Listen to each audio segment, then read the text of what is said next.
booktube, science fiction reads here with a tag, an unofficial tag.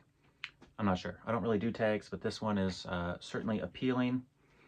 Jake at Pulp Mortem, along with Chris at Liminal Spaces, did a live a while back talking about DAWs, one of my favorite publishers from this era. And people started posting videos, show us your DAWs. So I thought, well, I've got a handful, and it turns out I have a lot more than I thought. So I thought I would jump on the bandwagon and go through these because it'll be fun to see how many I have and kind of make a mental note of how many of them I've actually read. Plus I have something a little extra. I've got the complete hardcover run of the annual World's Best SF, which was put out by DAW, where they kind of collected the best short stories from what either DAW published authors or maybe they were published somewhere else by DAW. I don't know. We'll find out when we look at them. And just before I go further, I just want to say I did recently share on my community post a GoFundMe created for my partner, myself, and our soon-to-be-born baby. And I just want to say thank you to everybody who donated and shared it. That was really cool. And that's all I'll say about that. Much appreciated. So I took these off my shelf, and they're roughly lined up in alphabetical order, because it'll make it a little easier for me to get them back on the shelves. When I first started reading and collecting science fiction 11-ish years ago, well, this was before I came across BookTube, and I was learning on my own, and I did start to notice these DAW yellow spines. And I even started calling them that to myself, and did a little research and realized there's like 580 that are yellow spines before they, got rid of the whole yellow spine livery. But I fell in love with them for the cover art. And at one point I did have well over 100, and I sold all of them in a lot on eBay, or most of them. I kept a few. And since then, it looks like I've gotten over 100 again. And some of them, I loved the cover art, and I was young and naive, and I took contact paper and thought I was preserving them and wrapped them up, and we'll see later which ones I wrapped, but I'm sure as the years go by, it's gonna come apart, and I should have discovered bagging books long before then. But anyway, let's get into it.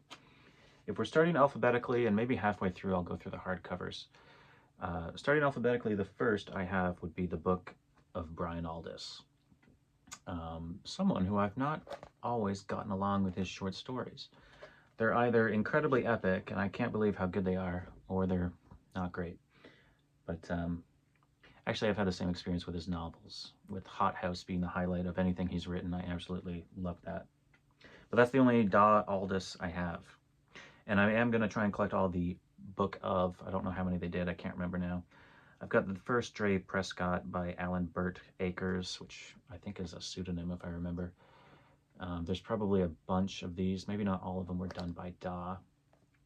But I've got the first one to read in case I do actually like it. And a cool thing about DAW is the majority of these yellow spines have interior illustration at the front, which is cool. The Book of Brian did not. And this is, I guess, to be fair, this is not all my DAWs. This is just the yellow spines and the hardcovers and one other special DAW-related book. We've got the Book of Poul Anderson. Some of these are bagged. There's probably a few on my shelves still. Hopefully not obviously right behind me. But, a lot of the spines faded to white. That can make it hard to notice them. Or they were published white. There's a bunch of them that are purple. I don't have any of those anymore. Pierre Barbet, Cosmic Crusaders. 2 complete alternate universe novels in one big DAW double. Not sure how many DAW doubles they did. I'm guessing this is the only one I have. And these are 2 novels. Baphomet's Meteor and Stellar Crusade, translated by Bernard Kay, and the second one translated by C.J. Cherry. And that's cool because I've got a lot of C.J. Cherries coming up. We've got Neil Barrett Jr.'s Stress Pattern with a controversial, humorous cover. I did read this. This might be the first DAW I read a long time ago. And it wasn't terrible. It was just like a guy crash landing on a planet and there's some weird stuff. But this giant sandworm thing was actually like public transport. It was just a biological creature that had hollow spaces inside of it, and you would just wait in line.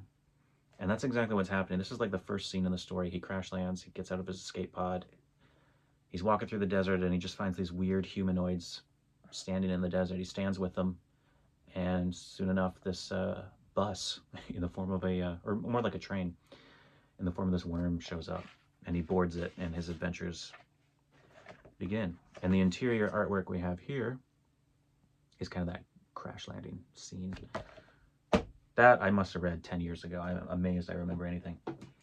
Barrington J. Bailey, one of my favorite authors. I've only read one novel of his and some short stories. I haven't read this. This is Star Winds. This is an underrated author. You'll hear people like Steve at El La Bookseller talk about how amazing he is. His short stories are on another level, like George Zabrowski. I feel like not a lot of people who are into the kind of stuff that those two write are aware that those two guys write that kind of stuff. Collision Course. This is a terrible, beat-up book that I actually paid money for on eBay. Not much, but it's hard to find Barrington J. Bailey, and I wanted this. It is falling apart, but it sounds neat, and we've got an interior picture. This must be the first thing I read by Barrington J. Bailey, The Fall of Chronopolis, an epic time travel, alternate dimension story about two empires waging war against one another by erasing people, places, times from existence, erasing each other's history from one another. It was really wild. Got a bunch of John Brunners here. Polymath, which I absolutely loved this artwork when I first came across it, and it's one of the ones that I wrapped. I think you call that contact paper. It's just like a giant sticker, which I'm sure in years to come he's going to do the opposite of preserving these. It's just gonna peel away and destroy them. So when I find the ones that when I find them again in the wild, I replace them. Total Eclipse, the only John Brunner I've read. It was not good. But, you know, it was a random of his. I need to read his better known stuff. The Repairman of Cyclops. And a theme I'm sure we're all aware of with DAW Yellow Spines is the artwork is just on another level. It's what draws you in. It's so incredibly appealing. I haven't done my homework either. I imagine they had lots of different artists. This is from H.R. Van Dongen, who did a lot of the artwork for the Best Of series that was published by Ballantine, which I've been reading through with Richard and Ira. Interstellar Empire. It's odd how often I find DAWs with uncracked spines.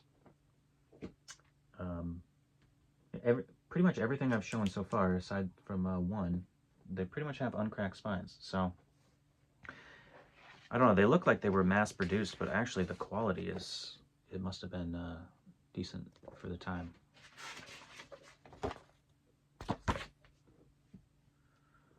So, I think I got two more Brunners here. The Wrong End of Time. This one probably was yellow to begin with and faded. Yes, love to have that interior artwork. I think this is the last Brunner. The Avengers of Kerrig. That one's a little beat up.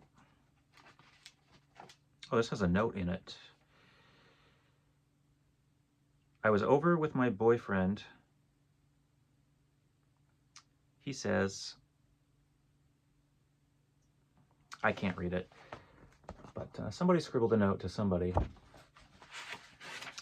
and it is immortalized. All right, we have some Lynn Carter. 1, 2, 3, 4, 5. I think I might be missing one book in this Green Star series. I'm not sure. Have I read any Lynn Carter? I'm not sure, but I have over time collected a couple of his books, and most of them are DAW. Lynn Carter's more like a pastiche writer. Like I've heard other authors talking about how he had no style of his own. He wrote in other authors' styles, and obviously had a lot of success doing that. He also did a bunch of anthologies and stuff. As the Green Star Rises. This is obviously some like Conan, or maybe I don't know, some John Carter of Mars type vibes is what I'm getting, and I know he certainly wrote stuff like that. As the Green Stars Glow. And I actually listened to a podcast of these two guys who review books together that they enjoyed reading in the past, favorites basically, and a lot of the books they talk about are science fiction, and they actually did talk about I think the first in the Green Star series. Lynn Carter, Kesrick, an adult fantasy. I can't remember where I got this, but I needed it for that cover art. Incredible. I'm not going to open all these bagged ones because we'll be here forever, but that is really cool. Where do we go from here? I think we are moving on, yeah, to C.J. Cherryh after one last Lynn Carter. This is Lost Worlds, which, this might be an anthology, or maybe this is a story he wrote. But yeah, Lynn Carter had a lot of DAWs. Someone who had even more, although we're not quite there yet, was a C.J. Cherryh. A. Bertram Chandler, The Far Traveler. This is one of the Commodore Grimes books. I used to have a bunch, and I sold them. I've been collecting omnibus ones put out by, I think, Ace, but I kept this because I just loved the cover art of this golden spacecraft.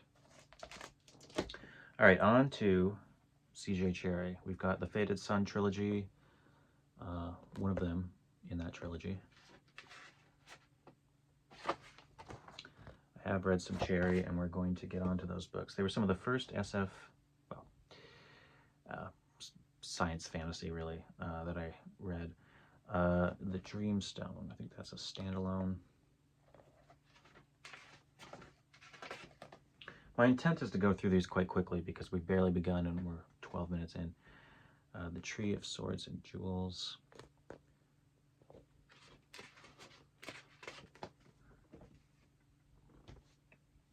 Brothers of Earth. I have a lot of these in book club editions.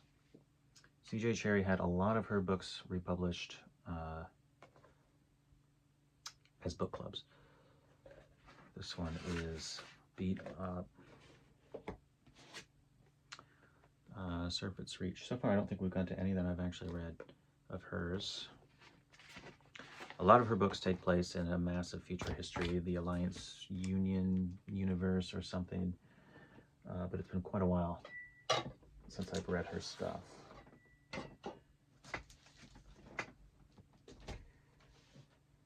All right, we've got Down Below Station, which got a nice hardcover, but I wanted everything. Once I realized I had a lot of her books in DAW, I just started collecting them all.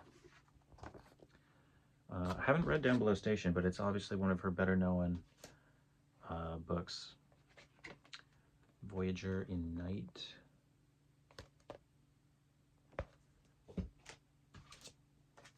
Merchanter's Luck. Rendezvous at Down Below Station. So I have read this one. So that's how I'm somewhat familiar with the universe. And then her fantasy science series that we're getting to here is very, very loosely tied in a way that I thought was really cool, but a lot of people probably don't realize it's kind of like an Easter egg that the series we're going to get to here shortly takes place in her strictly science fiction universe, but it's more like a fantasy story. The Pride of Shannara. I know this is quite a lengthy series. There's a bunch of these ones. That one's water damaged. Wave Without a Shore, I believe that is, well, it's more like a novella. I think it might be short stories, or it could be this next one. I know this is a short story collection of sorts, taking famous cities and projecting them into the future kind of thing. Okay, here we are. This is the series, one of the first things I read. This is Gate of Ivral, and it introduces Morgaine, who is this time-traveling woman with this epic sword and steed. And she's traveling through, like, feudal fantasy-type worlds, medieval worlds, and shutting down these portals, these gates behind her, because they've been abused by nefarious powers. This is actually signed by her, Carolyn Cherry, and you'll see it spelt the way Cherry is actually spelled. That's because she added the H to her name when she started publishing to sound more exotic and interesting. So that is actually a signed book from her, which is cool to have because it's a book I've read and enjoyed. So Morgaine continues in Fires of Azeroth, a familiar name if you're familiar with World of Warcraft, which pretty much sucked up all my time in high school. Rather than learn, I just played World of Warcraft and fought for the Alliance. And there is a fourth. I guess I didn't grab it because it's not a yellow spine. There's a third and fourth, sorry. We've got Well of Cheyenne. And then the series is tied up in Exile's Gate, and possibly this is where you find out that this is taking place in her future history, the Alliance Union universe, where she's from a different time and place, and she's shutting down these gates that link these old worlds. All right, I think that's it for her. Now, Robert Chilson, As the Curtain Falls. Haven't read anything by him.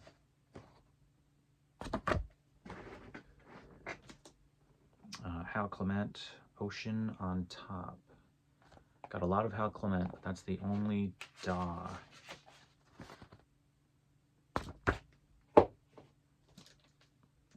Okay, C.I.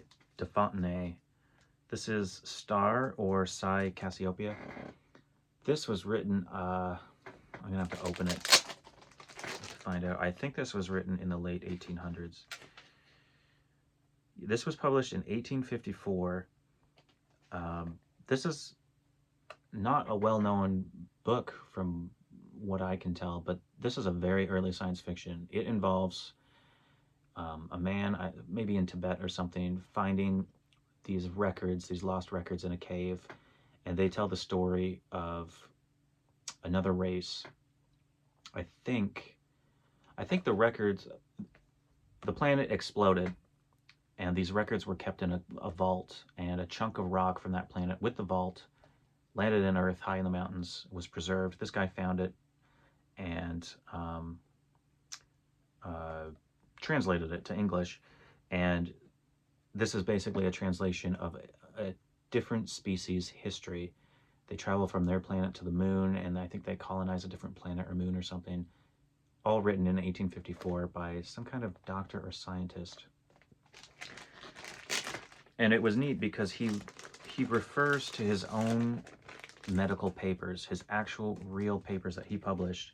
He refers to them, and there's a little asterisk at the bottom that is like a reference to them. I've never seen that before. A real article referenced in a fiction, and it's written by the actual author. It was really random. Philip K. Dick, We Can Build You. It's my only Dodd Dick, which came in that massive book haul I just released in 8 parts. The Other Log of Phileas Fogg, Philip Jose Farmer. Same story. I've got a lot of Farmer, but that's the only DAW. Let's get this one out of the way. This is a Nesva press. There's only 1,000 of these printed, and it's a collection by Donald A. Wollheim, short stories. I have not read a single short story by Donald A. Wollheim, but I have this, and it looks like these were all published in the 40s, with the exception of one story in the 60s. So, yeah, stories published by DAW long before he created this epic book publishing empire. Moving on, I've got some Gordon R. Dickson, his well-known Dorsai. Not that I've read it yet. Excellent illustration. The Star Road. This is a collection of short stories. I kept it because short stories, I find, are the best way to introduce yourself to an author. Although I'm not completely new to this author. I did very early on read this one here, Naked to the Stars. Don't remember anything about it. It was like a military SF that I really did not enjoy. But it's been years, so it's time to give him a proper second try. Oh geez, I got more. Hour of the Horde. Also has some interior art. All right, now a few randoms. We've got Susan Hayden Elgin, or maybe Elgin, at the 7th level. I think there's more than one book involving the character in this. Coyote Jones. Yeah, she's like an agent or something that travels around. I think that's some early feminist SF. M.A. Foster, Waves. He's got more than one published by DAWs. I don't think I have them anymore. But this one has always sounded interesting to me. Oh, this is an ex-library. Last checked out in 95. First checked out in 83. Complete with names. And this must have been local to me because... oh no, this is from BC, but there are some names for my... last names from my hometown in here, so that's a coincidence. But yeah, I couldn't tell you what that's about now, but it has always intrigued me. I will get to that someday. And I do have another of his, The Day of the Clash, with, again, the trademark of DAWs is they always have amazing art. Mark S. Gueston, The Siege of Wonder. This is one of the first DAWs I ever found. And again, kept it because the art is incredible. I think there's another book that goes to this series. This might be the second. Joseph Green, Conscience in a Planetary. The only other person I've seen talk about this, I think it was Ira. I think he read this. Maybe it was one of his wife's picks for him to read, or maybe he just... maybe she pointed it out and he bought it. Maybe that's what it was. But I have read this. It was short stories involving like an agency that travels around to different planets, determining whether or not different creatures on other planets have consciousness. I would love to reread this. So I probably will someday, because it was really good, but it was early in my SF journey. This is cover art by Kelly Frias, if that wasn't obvious, but yeah, now that I'm looking at this, I want to read this again because the idea is awesome, and I do have some vague memories of different chapters, different creatures they met. I think one creature they met was like crystalline trees, and they had to prove they were conscious or something. The Book of Frank Herbert, which is in really nice shape. L. Ron Hubbard, Old Doc Methuselah. The only Hubbard I've read. This was, again, short stories. I think Old Doc Methuselah and his weird little sidekick here travel around the galaxy, landing on different problems or different planets and solving problems that the natives have. When are these stories from? We don't have credit for the individual stories, but I'm guessing these were from the 40s and 50s. They certainly read that way, but they were fun. John Jakes, the only John Jakes I've read, Mention My Name in Atlantis. This is like a humorous SF, and it was like reading a Mel Brooks script. If you've seen Spaceballs, Men in Tights, that's what this felt like. It felt like Mel Brooks wrote this, or it could have played out as a Mel Brooks movie. Okay, we've got some coming up from authors I've not read, but I've purposely tracked down some of these. This is David J. Lake, The Wildings of Westron. I think this involves like ecological SF themes, basically, and I think there's more. These are rough. Walkers on the Sky. I don't know if these are in the same series. I know there is another book related to this. It could be this. I don't remember. They just sounded good, so I've tracked them down, but they are in They're in rough shape.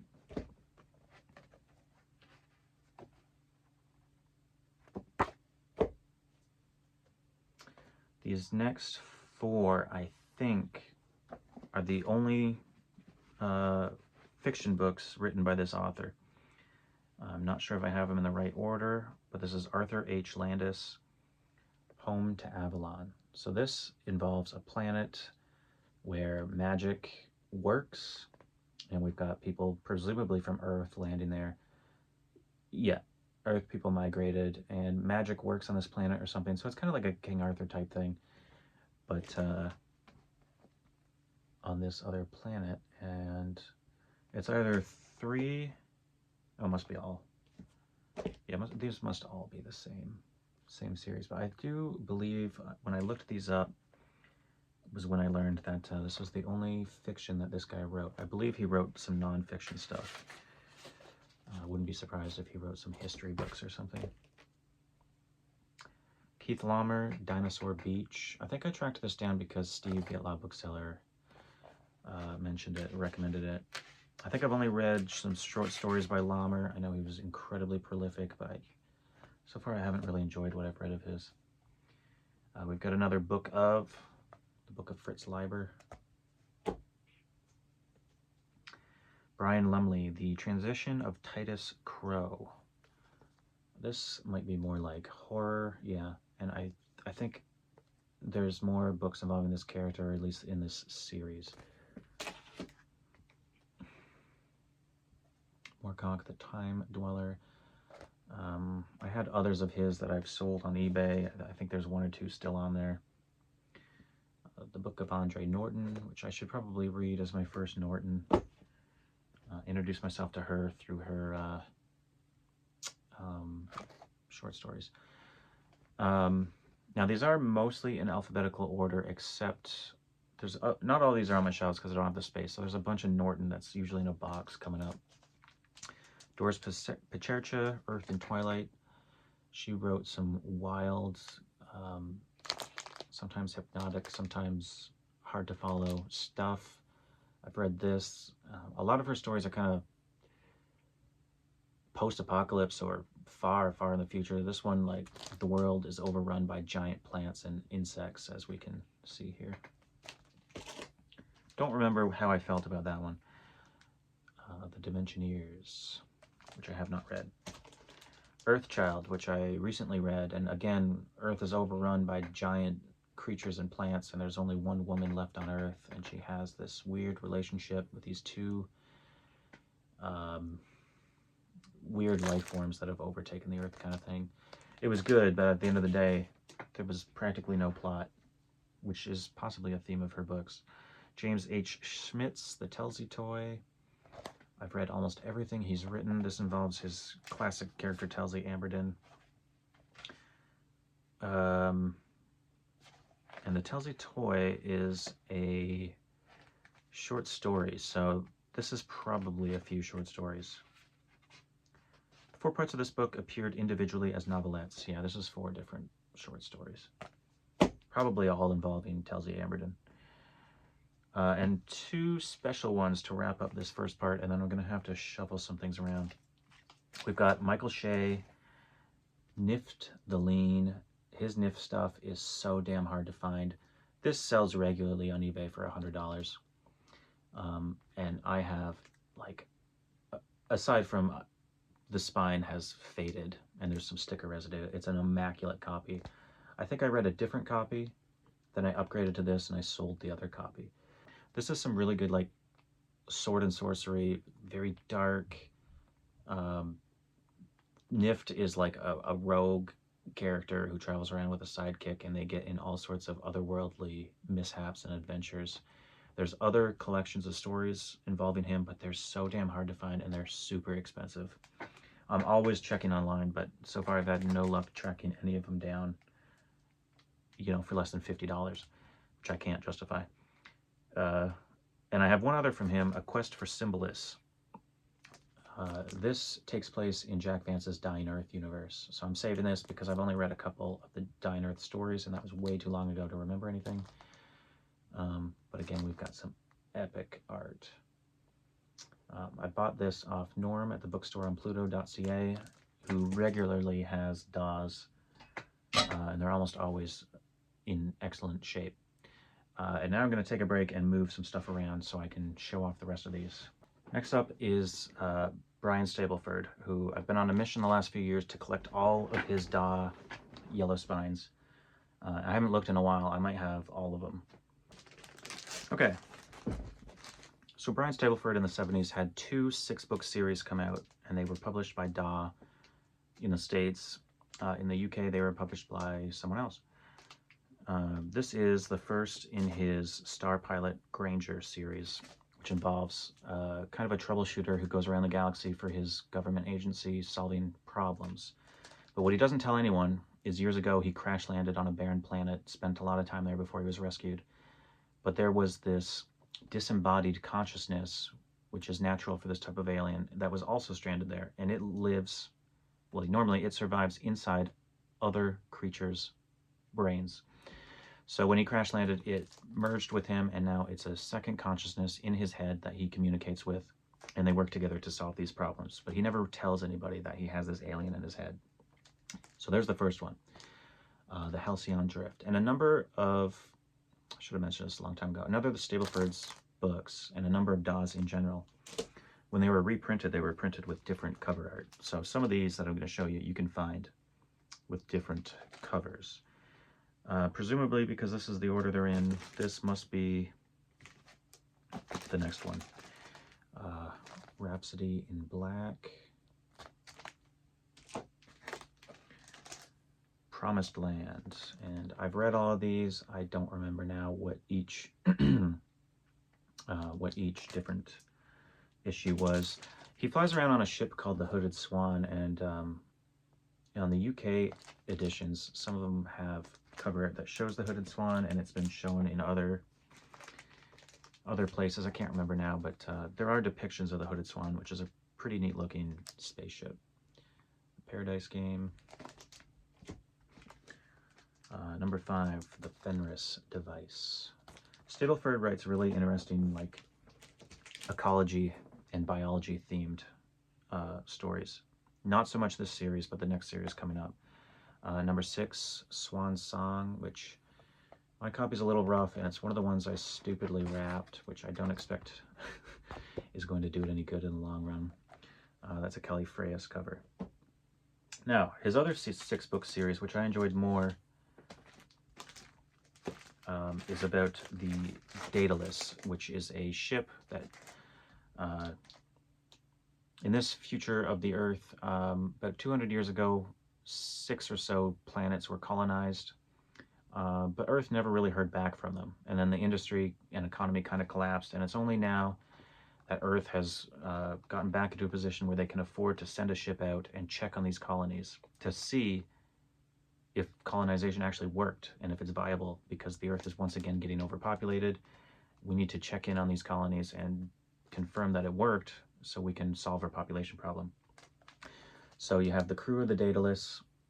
I can't remember who the main character is, who's our main protagonist. I don't think he's the pilot. I think he's like a biologist or something.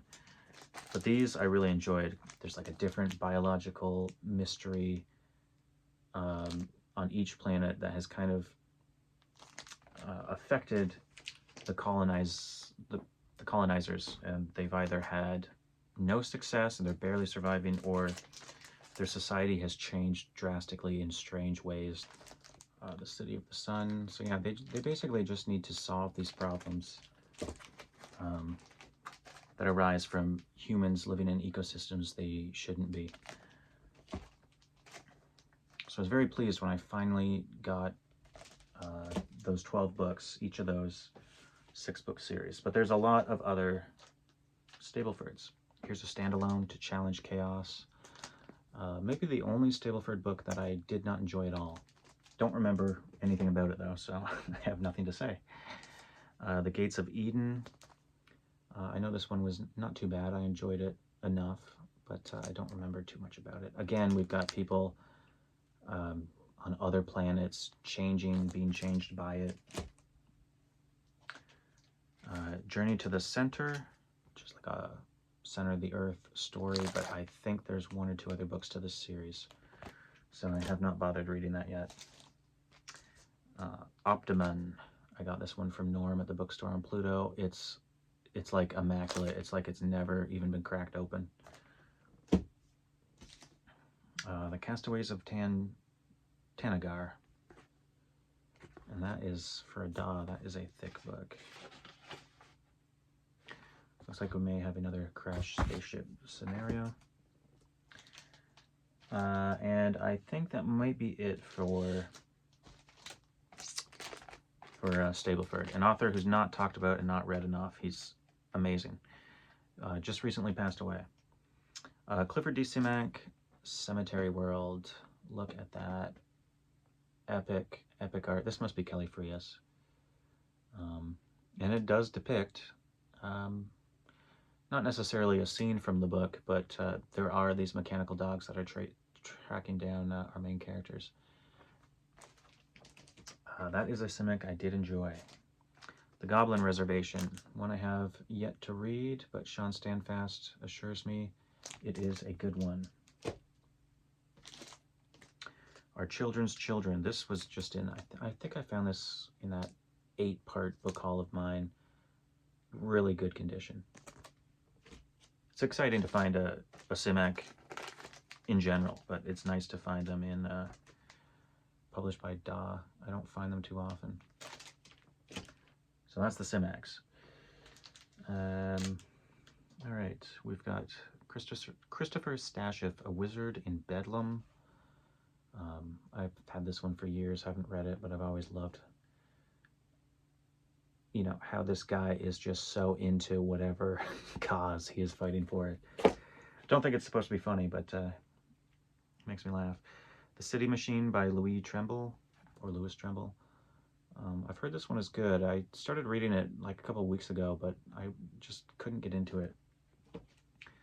And I'm barely reading these days. But, okay. We have coming up a bunch of Jack Vance, and I'm sorry to say I got these when I was new to the book scene, and I wrapped these. I have a few of his series here.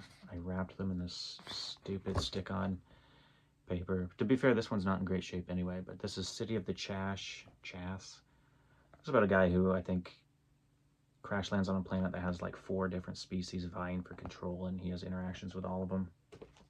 I've DNF'd that one twice, so I've never gone on to the other ones. These all have incredible cover art, but sadly I wrapped them up. And number 4, The Noom. Really, really cool cover art there. Standalone, Showboat World. Another series here, the Demon Prince's novels, which is about a guy getting vengeance on like 4 or 5 different people, and I think each novel is him tracking them down and murdering them. Perhaps he uses the killing machine. I don't know. I have not read them. These are all just so awesome. I'm not going to unbag them all, but very cool. The Book of Dreams, which has very similar art to the last one.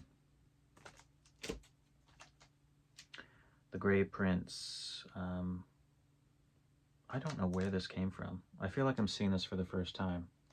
Looks awesome. And I know there is another one lying around. Yeah, here it is. This was just a cover art purchase. This is a short story collection, but I've never seen this. I really like that. Do we have credit for the cover artist? Yeah, Wayne D. Barlow. That's really cool. All right, we're getting down there. Here's a couple of randoms.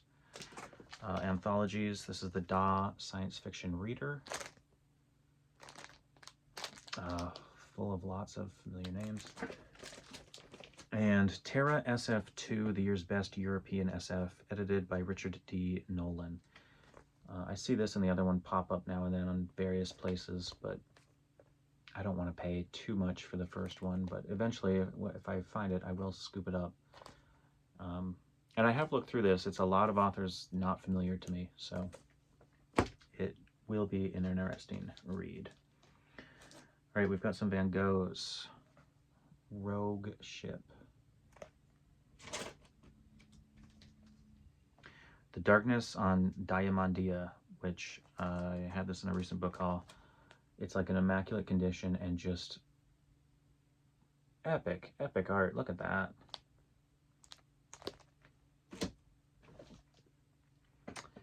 The Man with 1,000 Names.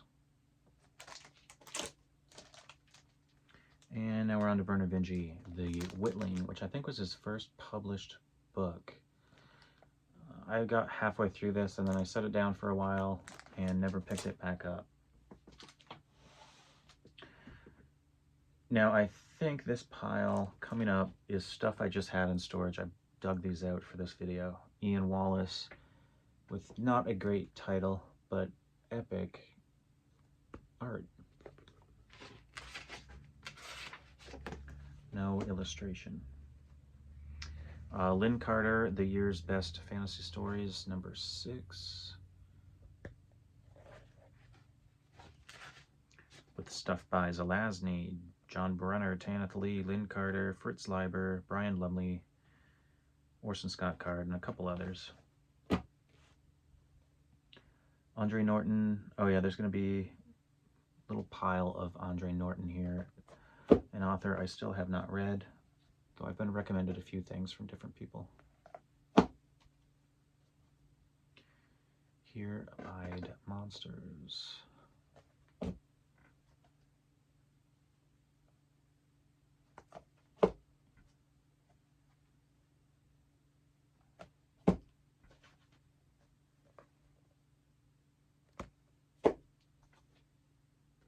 These will only grace the shelf once I read Andre Norton and hopefully enjoy her work. Here's a random. Richard Purtell, The Mirror of Helen. Recently picked that up in maybe Alberta, or maybe it was the 8-part book haul from a while back. Pursuit of the Screamer, Anson DeBell. High SF adventure on par with Norton and Bradley. So basically it's going to be science fantasy. The Year's Best Fantasy Stories, number 8, edited by Arthur W. Saha? I've never been sure how to pronounce his name. I think that's it. We're down to the last one. Manning Norval, kind of a Conan pastiche thing. Odin the Half-Gone, Dream Chariots. That is it. I'm sure there's a couple lying around that I missed. But I do have something a little different.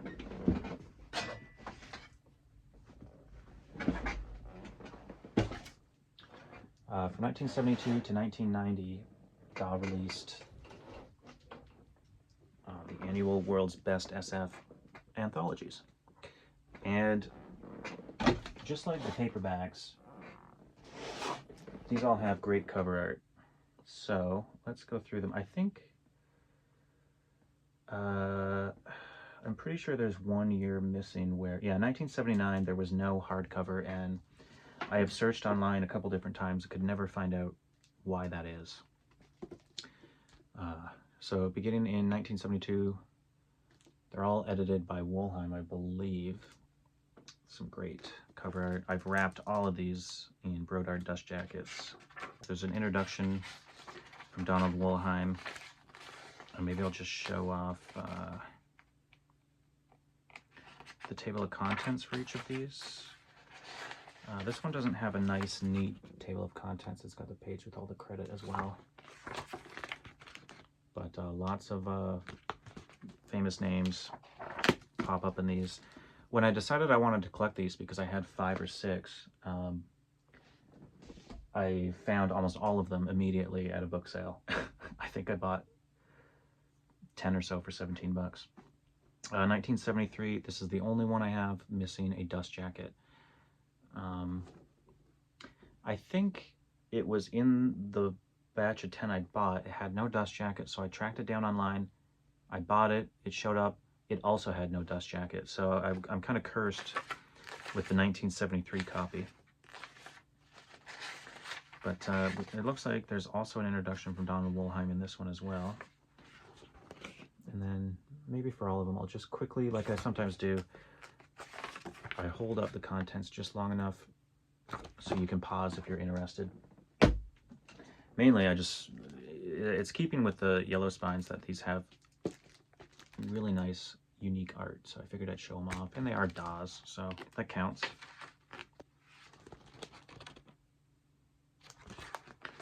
Now these were also released as, you know, your typical yellow spines. I believe all of these can be tracked down. I could be wrong, but I know I've had a couple from time to time, so I'm pretty sure you could get all of these as yellow spines as well. Oh man, that's cool. I want to believe, I hope that that depicts an actual story of this guy communing with this giant entity. It actually brings one story to mind right now, so I'm just going to check and see. Now, the story I'm thinking of is not in here. It was there's a Brian Aldiss story where this guy travels to this planet at the behest of his government to commune with this giant creature. Don't know why that picture brings it to mind, but yeah. Some of these I have read, but I think I've only read 2 of them. 1976. And these look so good once they're wrapped in a Brodart jacket. Okay, this has Barrington J. Bailey's The Bees of Knowledge. This is about a guy who, his space liner is destroyed. He leaves in a space pod and lands on an alien planet with a bunch of giant creatures and bugs, and it seems very stereotypical, like it's not going to be good. And it diverges into a really heartbreaking and thought-provoking story that I absolutely loved. I can't urge you enough. Check out Barrington J. Bailey's short stories.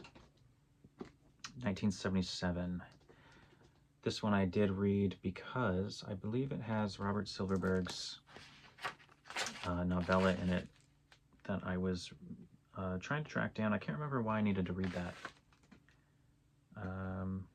Oh, this has a Barrington J. Bailey as well. And I don't think it actually has the Silverberg story I was thinking of. Yeah, it was a Silverberg story that I needed to read that was in one of these. 1978. That is obviously some Richard Powers cover art.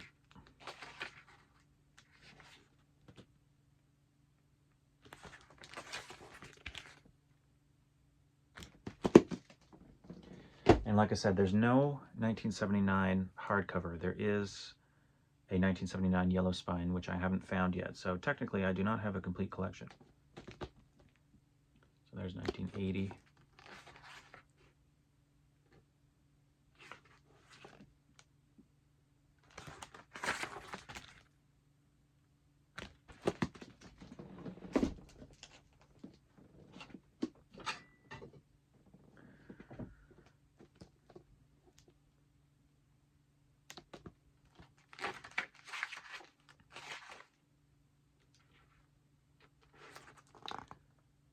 Yeah, pretty much always these big names. Well, there's a couple of names here actually that aren't entirely familiar with. 1982. This has some really cool cover art by Don Wilson, who is not someone I've really heard of when it comes to cover art. I'm gonna have to look him or her up. Yeah, because I like that art. Like I said, I read 2 of these collections, but I couldn't tell you if the cover art always depicts something from one of the stories. I mean, if you got a Richard Powers illustration on the cover, it probably doesn't depict anything. By the way, these are all book club editions. So originally they were yellow spines, I believe. And then these hardcovers came out.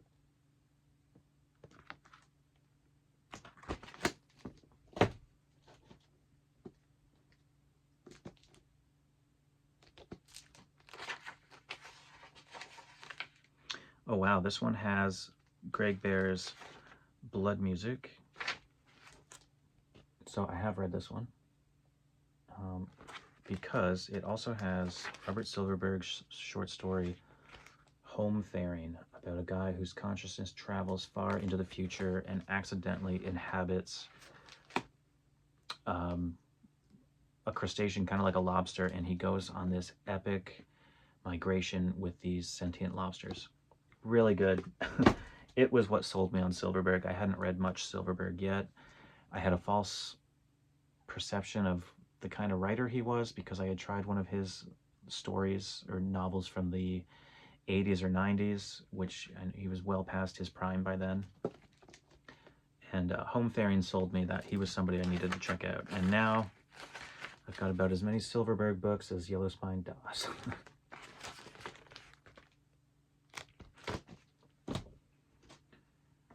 1986. This must have a Silverberg in it because this is depicting his short story or novella Sailing to Byzantium, which was recommended to me by somebody on YouTube, a commenter, and I read it out of this copy. Yeah, there it is at the bottom. And again, I was like, holy shit, Silverberg is incredible.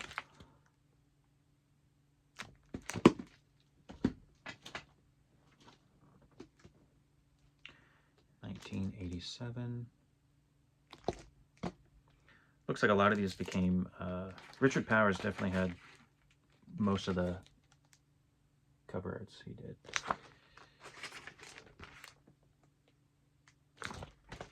Guess I should actually look at these. This has Against Babylon by Silverberg, which I've not read or even heard of. And it's only 21 pages, so I might read that. All right, 3 more, and then that's got to be it. I'll be done with my DAWs. This is, I would think, a Richard Powers, but we actually have a person in there. Yes, this I think is the only copy that has no table of contents. And because I only have the one copy, I don't know if the page was ripped out or if it's an error or if it was purposely left out for whatever reason, but there's no table of contents in that copy. 1989.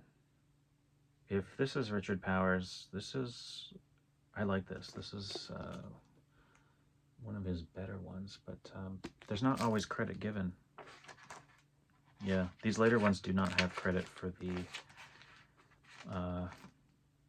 cover art. Oh, yes it does. Jacket art by Richard Powers. Okay, cool.